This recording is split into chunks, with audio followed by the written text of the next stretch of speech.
நான் ஃபாரின் ஜாப்புக்கு போகணும், ஃபாரின் ஜாப்பில் எந்த மாதிரியான கொஸ்டின் கேட்பாங்க இன்டர்வியூவில் அப்படிங்கிறத வந்து சொல்லுங்கன்னு சொல்லி ஒரு நண்பர் கேட்டிருந்தாரு. அவருக்கான ஒரு வீடியோ தான் இந்த வீடியோ.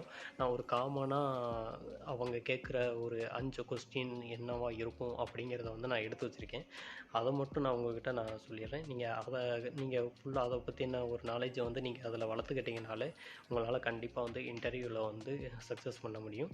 அதுக்கான ஒரு 5 கொஸ்டின் மட்டும் என்னங்கிறத நான் சொல்லிடுறேன். ஃபஸ்ட்டு வந்து எலக்ட்ரிக்கல் சேஃப்டியை பற்றி நீங்கள் தெரிஞ்சு வச்சுருக்கணும். அது கண்டிப்பாக கேட்பாங்க, எல்லா இன்டர்வியூலையுமே கேட்பாங்க அது.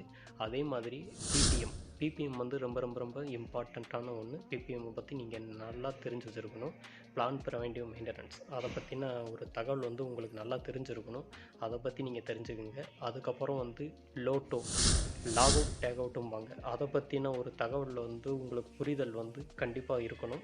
அது மேக்ஸிமம் இந்தியாவில் யூஸ் பண்ணியிருக்க மாட்டோம். இருந்தாலும் அதை நீங்கள் யூஸ் பண்ணலைனாலும் அதை பற்றின ஒரு தகவல் வந்து நீங்கள் தெரிஞ்சு வச்சுக்கிறது ரொம்ப ரொம்ப நல்லது.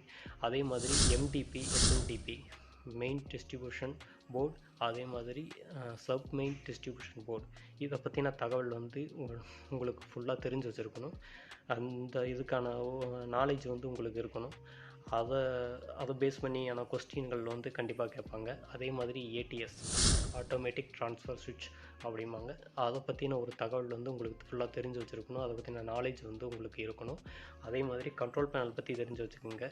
கண்ட்ரோல் பேனல் பற்றின ஒரு கொஸ்டின்லாம் கொஞ்சம் கேட்பாங்க. அதை பற்றின ஒரு இதில் வந்து நீங்கள் தெரிஞ்சு வச்சுருக்கணும். அது இல்லாமல் வந்து எம்சிபி, எம்சிசிபி, ஆர்சிசிபி, இஎல்சிபி, இதெல்லாம் பற்றி கொஞ்சம் தெரிஞ்சு வச்சுக்கோங்க. இதுக்கெல்லாம் அந்த ஃபுல் அப்ரிவேஷன் என்ன அப்படிங்கிறதெல்லாம், ஃபுல் ஃபார்ம் என்ன அப்படிங்கிறதெல்லாம் நீங்கள் தெரிஞ்சு வச்சுக்கணும். அதே மாதிரி ஸ்டார் டெல்டா கனெக்ஷன், அதெல்லாம் பற்றி தெரிஞ்சு வச்சுக்கோங்க. மேக்ஸிமம் இதுகளை நீங்கள் தெரிஞ்சு வச்சுக்கிட்டிங்கனாலே போதும். ஒரு ஜாபுக்கு வந்து நீங்கள் சக்ஸஸ்ஃபுல்லாக இன்டர்வியூ அட்டன் பண்ணி முடிச்சிடலாம். மேக்ஸிமம் வந்து ஃபெசிலிட்டி மேனேஜ்மெண்ட்டு, மெயின்டெனன்ஸ் ஒர்க்கு, இந்த மாதிரியான ஒரு ஜாப்பை வந்து செலக்ட் பண்ணுங்கள். சப்போஸ் நான் எங்கே ஜாப்புக்கு செலக்ட் பண்ணுறதுன்னு தெரியல, எங்கே இன்டர்வியூ அட்டன் பண்ணுறது தெரியல அப்படின்னு சொல்லி சொன்னீங்கனாலும் கீழே கமெண்ட் பண்ணுங்கள். நான் உங்களுக்கு எங்கே அட்டன் பண்ணணும் அப்படிங்கிறதையும் நான் சொல்கிறேன். Thank you so much.